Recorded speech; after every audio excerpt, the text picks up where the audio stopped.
বেগুনের নামটার পাশে আপনার নামটা বসিয়েন না। ফেসবুকে সাফল্যের জন্য আপনাকে আগে ঠিক করতে হবে আপনি কী ধরনের কন্টেন্ট তৈরি করবেন।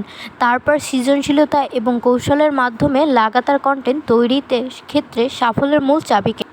তবে এর জন্য আপনাকে ফেসবুকের অ্যালগরিদম, মনিটাইজেশনের নিয়মনীতি, দর্শকের চাহিদা, কন্টেন্ট বিশ্লেষণের মতো বিভিন্ন বিষয়গুলো বুঝতে হবে যে ফেসবুক আপনাকে কী বলেছে।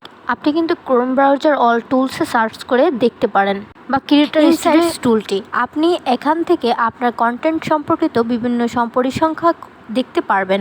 কন্টেন্টে ক্লিক থ্রু রেট, তারপর এঙ্গেজমেন্ট, তারপর আপনার নিয়মিত দর্শক কতজন, কোন বয়সের বা কোন এলাকার মানুষ বেশি দেখছে, কারা 1 মিনিটের বেশি দেখছে, এরকমের সূক্ষ্ম বিষয়গুলো আপনি এখান থেকে দেখতে পারবেন।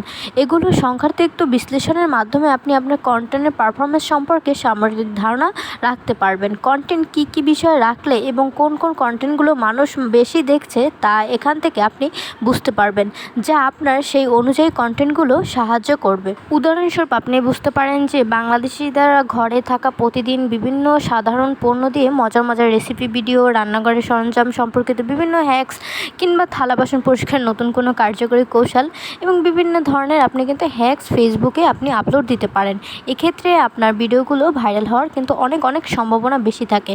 তবে আপনাকে অবশ্যই খেয়াল রাখতে হবে কন্টেন্টগুলো যেন আপনার দর্শক তার জীবনের সঙ্গে সংযোগ করতে পারে।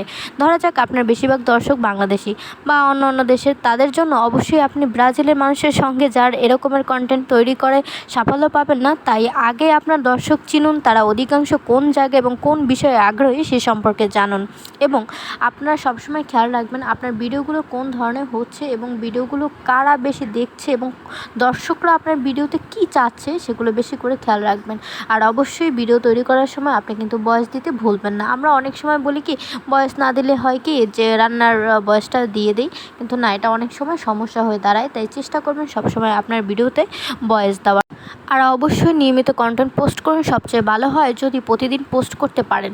আপনার ফলোয়ারদের ধারে রাখার জন্য এবং ফেসবুক অ্যালগরিদম আপনার কন্টেন্ট ভাইরাল হওয়ার সম্ভাবনা বৃদ্ধির জন্য নিয়মিত পোস্ট করা উচিত। পাশাপাশি ফেসবুক রিল ব্যবহার করুন। রিলের কন্টেন্টগুলো সাধারণত পেজে অনেক নতুন দর্শক নিয়ে আসে, যা আপনার ফলোয়ার সংখ্যা বাড়াতে সাহায্য করবে। অন্যদিকে সাধারণ ভিডিওর তুলনায় ফেসবুক লাইভের মাধ্যমে আপনি আরও বেশি আয় করতে পারেন এবং পরিচিত হতে পারেন। তাই নিয়মিত লাইভের ব্যবস্থাও রাখুন আর ধৈর্য রাখুন। এই পথে সফল হওয়ার জন্য বেশ সময় লাগে।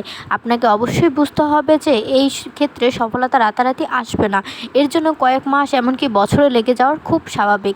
তবে সঠিকভাবে আপনার সৃজনশীলতা ব্যবহার করে কৌশলগত উপায়ে নিয়মিত লেগে থাকলে সাফল্য অবশ্যই আসবে। আর নতুন আপডেট জানতে অবশ্যই কমেন্ট করে জানাবেন।